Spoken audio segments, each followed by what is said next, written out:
चातुर्य तुझी ही धडाडी, आकाश पाठीवरी झेपवेडी, मनातील स्वप्ने साकार करता तुझ्यातील स्वत्वास येते उभारी. तुझे चांदण्यांचे आकाश हळवे तू पेलून धरतेस क्षितिजा सभाळी. तुझे चंद्र तारे उजळती मनाना तू सावित्री होतेस. आकाश पेलताना, आकाश पेलताना, आकाश पेलताना, आकाश पेलताना. भारताची एक ओळख आहे ती आपल्या कला आणि परंपरा यामुळे.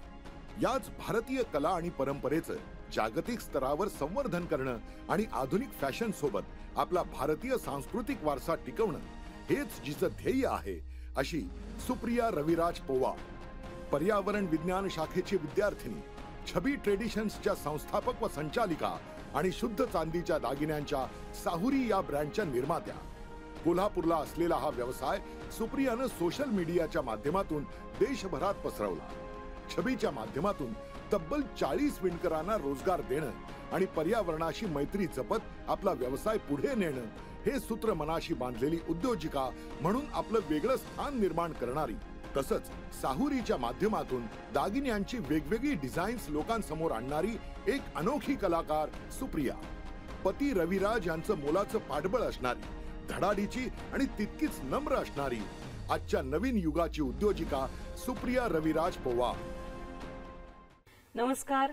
तिचे आकाश पेलताना ह्या कार्यक्रमात मी डॉक्टर अरुंधती भालेराव आपल्या सगळ्यांचं मनापासून स्वागत करते. तिचे आकाश पेलताना ह्या कार्यक्रमाच्या माध्यमातून विविध क्षेत्रात कार्य करणाऱ्या अनेक मैत्रिणींशी मी सातत्यानं गप्पा मारत असते. प्रत्येकीचं स्वतःचं असं वेगळेपण आहे. प्रत्येकीचा व्यवसाय हा वेगळा असला तरी तिचा संघर्ष मात्र समान आहे.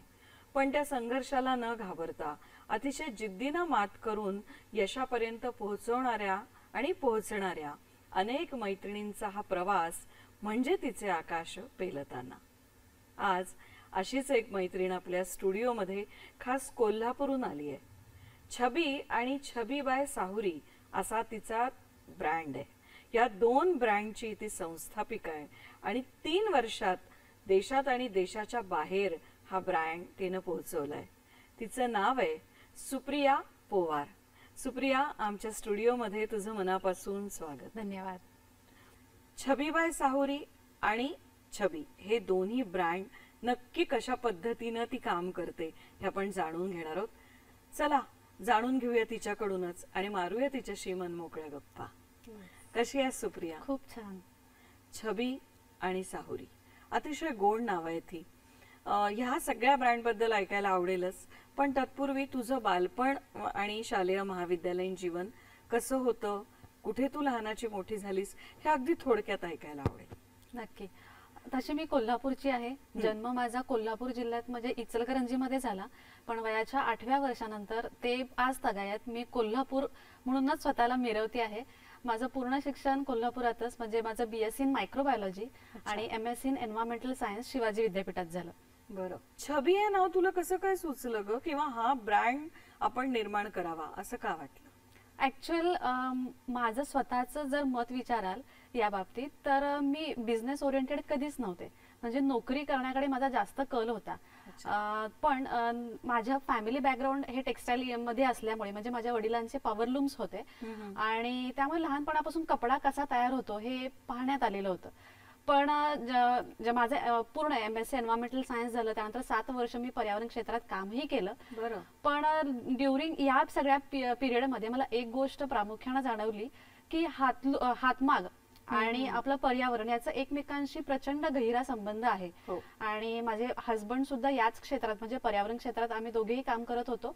पण त्यावेळेला मला ही गोष्ट जरा जास्त प्रामुख्याने जाणवली आणि आम्ही विचार केला की यातून जर वेगळं असं काहीतरी तयार होत असेल तर तो एक क्लोदिंग ब्रँड आपण चालू करू शकतो. अच्छा. आणि त्याच दरम्यान म्हणजे साधारण 2020च्या काळामध्ये खणाचा इतका ट्रेंड होता आणि त्या वेळेला मला एक गोष्ट फार जाणवली आणि ती म्हणजे जो काही मार्केटमध्ये आता खण असेल किंवा इल्कल असेल जे मिळतं आहे ते सगळे रेप्लिका पीसेस सगळीकडे आहेत आणि ऑथेंटिक खण ह्या फार कमी ठिकाणी लोकांना पाहायला मिळत ट्रॅडिशनल आपण म्हणू. अगदीच जसं प्रत्येक बाईचं स्वप्न असतं की माझ्याकडे एक पैठणी हवी, एक कांजीवरम हवी, तसंच खणाच्या साडीवर तिचं प्रेम आहे पण खूप कमी स्त्रियांना माहितीये की ऑथेंटिक खण ओळखायचा कसा किंवा रेप्लिका पीस असतो कसा. तर त्या दरम्यानच्या पिरियडमध्ये मग मला वाटलं की बाबा आपण याच्यावर थोडासा अभ्यास केला पाहिजे. तसंही हे खण आणि इल्कल हा वस्त्र प्रकार आहे तो मराठमोळी परंपरा दाखवतो जरी तो कर्नाटकात तयार होत असला. आणि मला असं वाटतं की कोल्हापूरमध्ये 12 वर्षापासून म्हणजे अगदी 12व्या शतकापासून म्हणूया चांदीचे दागिने किंवा इरकल याची पद्धत आहेच. म्हणजे हा तयार होतो कर्नाटकात पण ह्याच्यावर जास्त प्रेम महाराष्ट्रातल्या बायकांनी दिलं. त्याच्यामुळे तो ऑथेंटिकच प्रोडक्ट लोकांपर्यंत पोहोचला पाहिजे असं मला फार मनापासून वाटत होतं आणि त्या काळात तो ट्रेंड होता. त्याच्यामुळे मग मी विचार केला की आपण खण आणि इल्कल याला पुढे घेऊयात आणि तिथून प्रवास सुरू झाला. आता तू इल्कल म्हणालीस पण युजली सगळेजण इरकल असं म्हणतात. तर इरकल बरोबर आहे की इल्कल बरोबर आहे? ऍक्च्युली दोन्ही शब्द बरोबर आहेत. आपण महाराष्ट्रातले इतके त्याला कनेक्टेड झालेलो आहोत की ते इरकल बोलून जातो. ऍक्च्युअल ही जी साडी आहे ते बागलकोट जिल्ह्यातील इल्कल या शहरात तयार केली जाते. अच्छा. त्याच्यामुळे त्याचं नाव शहराचं जे नाव आहे तेच साडीला नाव पडलं पण आपल्याकडे महाराष्ट्रात त्याला आपण इरकलच म्हणतो. अच्छा. म्हणजे तुम्ही हातमागावर इल्कल पण तयार करता आणि खणाची साडी पण तयार करता. तर ह्याच्यामध्ये काय वेगवेगळे डिझाईन साधारणतः तुमची काय वैशिष्ट्य आहे म्हणजे तुमची स्पेशालिटी काय आहे? सुरुवात करण्यामागेच माझा उद्देश हा होता की ही मराठी संस्कृती दाखवणारी वस्त्र परंपरा आहे तर खण आणि इल्कल मध्ये आम्ही इतके व्हेरिएशन्स केले. म्हणजे जेव्हा खण हा जेव्हा उदयास आला त्यावेळेला फक्त चोळी मिळायची म्हणजे फक्त ब्लाऊज घातला जायचा. त्याच्यानंतर मग तो जेव्हा लॉकडाऊनच्या पिरियड मध्ये नथीचा ट्रेंड म्हणजे त्याच्यावर वेगवेगळे एम्ब्रॉयडरीज करण्यात आलं अशा बऱ्याच गोष्टी झाल्या आणि त्यात आम्हाला एक गोष्ट जाणवली म्हणजे माझे स्वतः फॅशन डिझायनर आहे आणि त्याच्यामध्ये इनोव्हेशन्स काय करता येतील ह्याचा थोडासा आम्ही अभ्यास केला आणि त्याच्यानंतर मग खणामध्ये थोडंसं कस्टमायझेशन केलं. इल्कल मध्ये दोन्ही प्रकार आहेत जसं हँडलूम आहे तशी पॉवरलूम आहे तसंच खणामध्ये सुद्धा हँडलूम आणि पॉवरलूम अशा दोन पद्धतीच्या खणाच्या साड्या येतात. म्हणजे जे प्युअर मलबरी सिल्क आपण म्हणतो तुतीच्या रेशमापासून तयार केलेली ही सुद्धा साडी खणामध्ये तयार केली जाते जी आता फार रेअरली माहिती आहे. पण आम्ही ह्याच्यामध्ये पहिल्यांदा अवेअरनेस क्रिएट करतो की बाबा खणाची साडी ओळखायची कशी, इल्कलची साडी ओळखायची कशी. प्रवास हा चालू झाला आणि त्याच्यामध्ये जवळपास आम्ही साधारण 18+ डिझाईन्स आम्ही तयार केलेले आहेत खणामध्ये. त्या प्रत्येक डिझाईनला वेगवेगळं नाव दिलेलं आहे आणि ते नाव इतकं प्रचलित झालंय की बायका जेव्हा कधी स्टुडिओला येतात तेव्हा आवर्जून म्हणतात की जसं तुमचं नाव छबी युनिक आहे तसं तुम्ही दिलेल्या कलेक्शनचं नावही युनिक आहे. आता आपण इथं मी दाखवायला एक साडी दाखवू शकते तुम्हाला. ही खणामधलीच साडी आहे पण ही हाती आणि मोरचं विविंग आहे याच्यावर. अच्छा. त्याच्यावर छोटे छोटे हत्ती आणि मोर आहेत. म्हणजे या पूर्ण साडीला आम्ही नाव दिलंय गजमयुरी खण. गजमयुरी सुंदर नाव आहे. तर अशा बरेच आमच्याकडे खणामधले विविंग्स आहेत ज्याच्यात आम्ही जे फुलांसारखं विविंग आहे त्याला आम्ही पुष्पखण म्हणतो. अशा वेगवेगळ्या पॅटर्न मध्ये आम्ही खण. म्हणजे मला वाटतं ही नावं फक्त छबी कडेच आहेत हो ना? आकाश पेलताना. तर आता हे सगळं करत असताना ह्या तुझ्या ब्रँडला किती वर्ष झाली? 3 वर्ष. 3 वर्ष. आणि 3 वर्षात भारतात आणि भारताच्या बाहेर तुझा ब्रँड पोहोचलाय. हा प्रवास इतका तर सोपा नक्कीच नसेल. काय करावं लागलं नक्की इथपर्यंत पोहोचायला? म्हणजे फक्त सोशल मीडियाचा उपयोग झाला की आणखीन वेगळी काही मार्केटिंग स्ट्रॅटेजी तू वापरलीस? तसं बघायला गेलं तर फार खडतर प्रवास आहे असं मी म्हणणार नाही पण कठीण नक्कीच होता. कारण मुळात मी पहिला म्हणाले तसे मी नोकरी ओरिएंटेड फार होते त्याच्यामुळे बिझनेसमध्ये पाऊल टाकता क्षणी अगदी बारीक गोष्टी पाहायला लागतात हे मला खूप प्रामुख्याने जाणवलं. म्हणजे अगदी कस्टमर हँडलिंग पासून असू देत किंवा सोशल मीडिया मार्केटिंग असू देत त्याच्यामध्ये तुम्ही जितकं बारकाईने काम कराल त्या गोष्टी तुम्हाला नव्यानं उलगडत जातात. सोशल मीडियाचा प्लॅटफॉर्म हा वेगळ्या पद्धतीने मी रिप्रेझेंट केला. त्याच्यामध्ये मला सुरुवातीपासून लिखाणाची आवड आहे त्याच्यामुळे लिखाण म्हणजे माझं लिखाण आणि छबी ह्याला मी कोरिलेट करून बऱ्याच गोष्टी दाखवत असते आपल्या सोशल मीडिया. मी येणार आहे तिकडे की सोशल मीडियावर तुम्ही जी जाहिरात करत असता ती फार आकर्षक असते. तर ती नक्की कशा पद्धतीने तुम्ही ठरवता, म्हणजे काही प्लॅन करता का आधी त्याच्यासाठी? हा, आता मी त्याच्यावर जरासा अभ्यास केला आणि त्यातून मला हे जाणवलं की प्रत्येक वेळेला आपण मॉडेलिंग करून किंवा एखादी मॉडेल घेऊन प्रोडक्ट दाखवण्यापेक्षा जेव्हा तुम्ही एखाद्या प्रोडक्ट बद्दल स्वतः मी जेव्हा काही सांगायला जाते की तो प्रोडक्ट किती ऑथेंटिक आहे किंवा त्याची मेकिंग प्रोसेस कशी आहे, तेव्हा तो जास्त भावतो. रादर मला बऱ्याच कस्टमर्सनी सांगितलं की तुम्ही ज्या वेनी रिप्रेझेंट करता आहात त्याच्यामुळे आम्हाला वाटतं की हे खण ही माझ्याकडे एक साडी असायलाच हवी. जशी माझ्याकडे पैठणी आहे तशी माझ्याकडे एक खणाची साडी तेही छबीची असायला हवी. त्याच्यामुळे ती गोष्ट मला इतकी छान वाटली. गजमयुरी खण किंवा ते स्पेसिफिकली नावं घेऊन मेन्शन करतात. साधारण सांग ना. रंगधनु खण म्हणून आहे, ज्याच्यात आपली एक खणाची साडी आहे त्याच्यात 7 वेगवेगळे कलर आहेत. त्याच्यामुळे आम्ही त्याला रंगधनु खण असं नाव दिलेलं आहे. त्याच्यानंतर सतरंगी इलकल आहे, म्हणजे ती इलकल जेव्हा आम्ही सुरुवात केली त्याच्यात पहिल्यांदा 7च कलर यायचे. आम्ही 7 कलर मध्ये ती तयार केली, त्यामुळे त्याला नाव दिलं सतरंगी इलकल. असे बरेचसे नावं आहेत. पण मग तुमच्याकडे तुमचं स्वतःचं हातमागाचं सगळं पूर्ण यंत्रणा आहे ती, आणि कुठे म्हणजे करून घेता मग तुम्ही? हे सगळं आपले जे विवर्स आहेत ते बागलकोट मध्ये आहेत. स्पेसिफिकली काय होतं की जेव्हा एखाद्या विवर सोबत आम्ही टायअप करतो तेव्हा कलर कॉम्बिनेशन्स असतील, विविंग पॅटर्न्स असतील, ते विवर सोबत ठरवून त्या गोष्टी केल्या जातात. यातले काही जे प्रकार आहेत इलकल मधले, जसं सतरंगी इलकल मी म्हणाले, तेव्हा सगळ्यात पहिल्यांदा छबीमध्येच तिची सुरुवात झाली. आणि खणामध्ये म्हणाल तर काही शेड्स, वेगवेगळे पेस्टल शेड्स खणामध्ये आम्ही घेऊन आलो. त्याच्यामध्ये इलकलमध्ये आम्ही बरेचसे व्हेरिएशन्स केले. हे ज्या त्या वेळेला आम्ही विवर्स सोबत ठरवतो. जवळपास 10 ते 12 विवर्स आपल्या अंडर आहेत, हातमागावर काम करणारे, शिवाय पॉवर लूम्स मध्ये यंत्रमागावर काम करणारे. ते ज्या त्या वेळेला आम्ही नवीन पॅटर्न ठरवतो, रंगसंगती ठरवतो आणि विवर्सच्या साह्याने ते आम्ही एखादी डिझाईन तयार करतो. आणि साधारण आता तुझ्याकडे किती लोकांना या निमित्ताने काम मिळालंय? तशी माझी टीम आहे 25 लोकांची. तर त्याच्यामध्ये 18 जी लोक आहेत इथले, म्हणजे विवर्स वगैरे असे सगळे धरून माझे 25 अशी टीम आहे. त्यातले 18 जे आहेत, म्हणजे मेजॉरिटी जी आहे ती सगळी मुलींची आहे किंवा महिला कामगार जास्त आहेत. मला असं फार वाटतं की बाबा एखाद्या महिलेने स्वतःची छबी जरा वेगळ्या पद्धतीने करावी. मला सांगायला एक गोष्ट फार आनंद होईल की माझ्या टीम मधल्या बऱ्याचशा ज्या महिला आहेत किंवा ज्यांना त्याच्यातून रोजगार प्राप्त झाले, त्यांनी खूप काही काही अचीव्ह केले. म्हणजे माझ्या स्टाफ मेंबर मधल्या जर आता कोणाची नावं घेऊन सांगायची झाली तर त्यांनी स्वतः, म्हणजे जेव्हा छबीमध्ये जॉईन झाले तेव्हा त्यांनी 2 वर्षातच स्वतःची गाडी घेतली.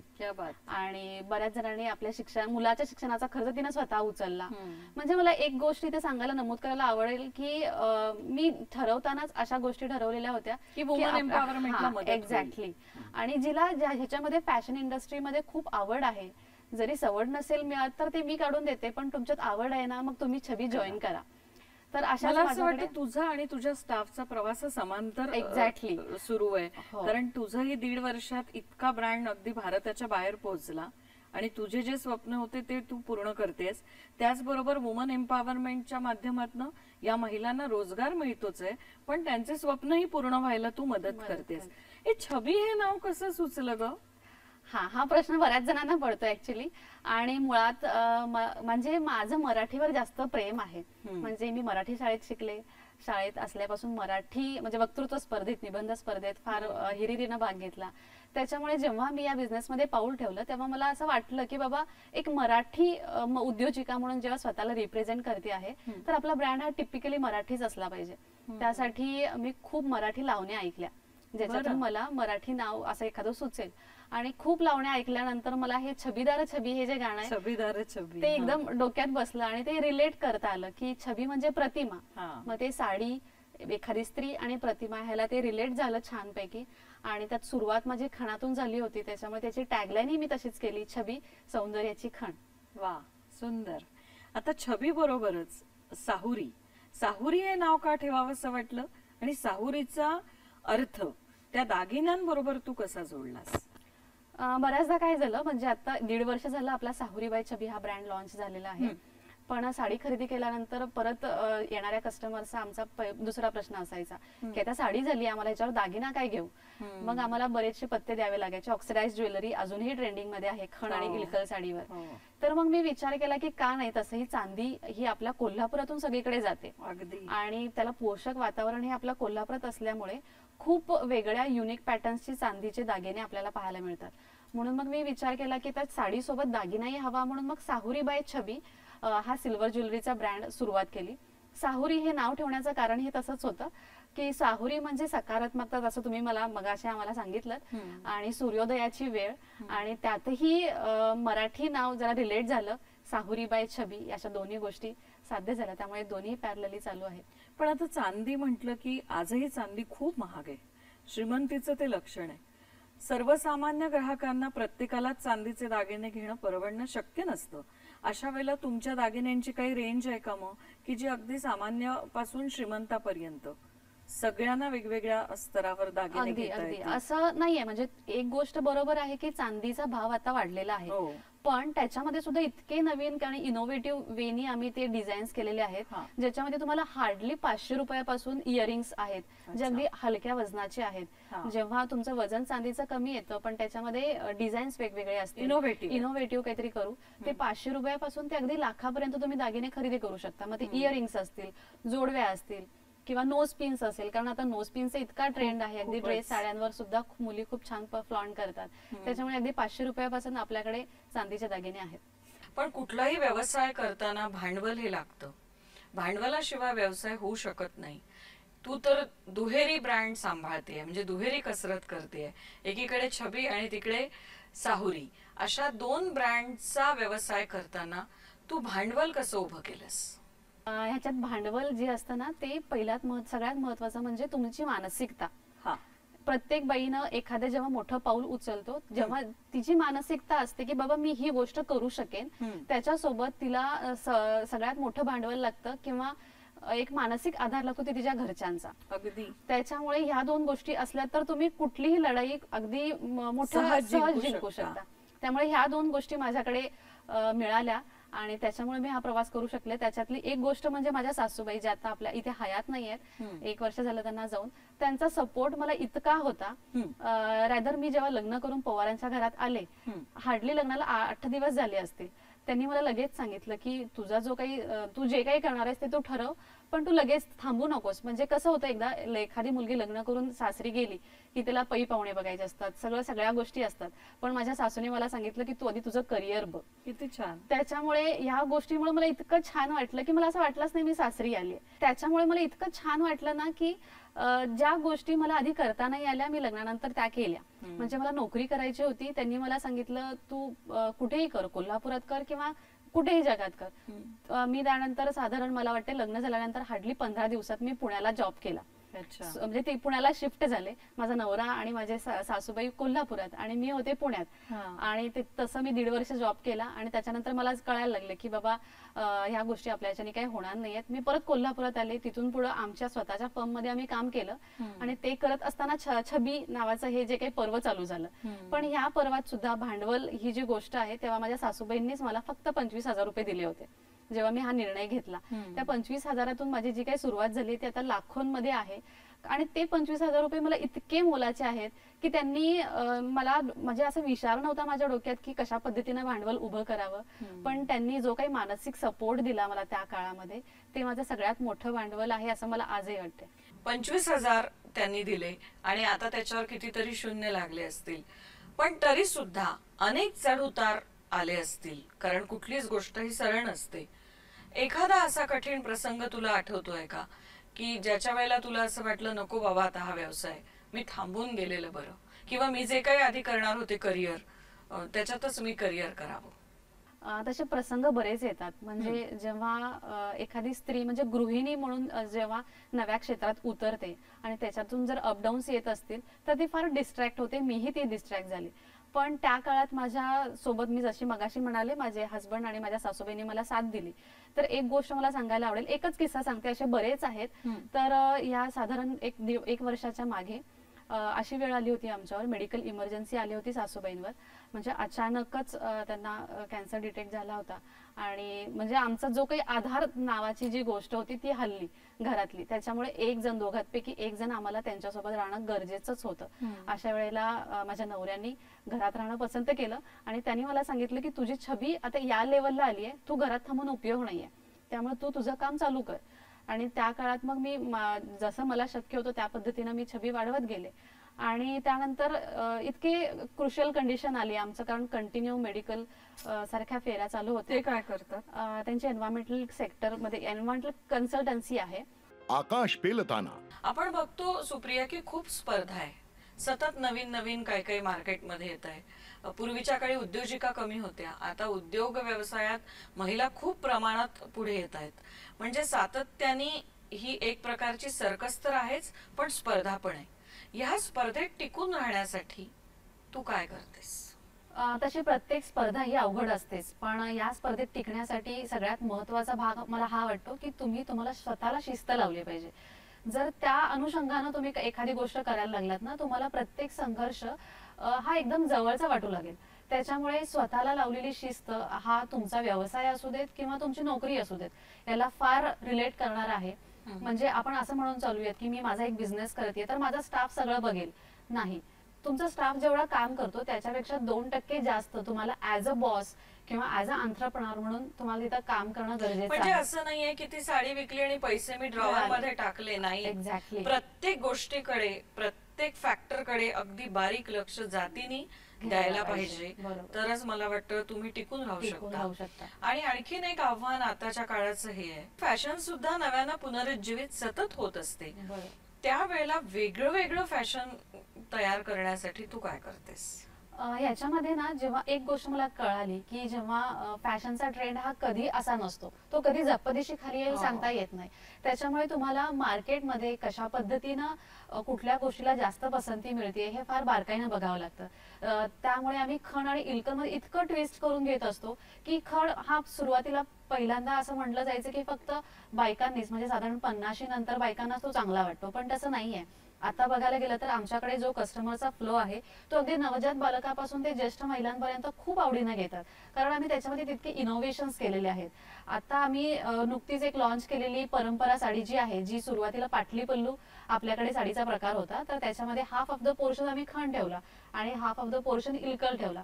त्याच्यामुळे ती साडी कॉलेजमधल्या युवतीला सुद्धा तितकीच छान वाटते जेवढी तुम्ही एखाद्या वय झालेल्या किंवा अशा जरी वयस्कर बायकांना बघितली तरी पण ती छान वाटते.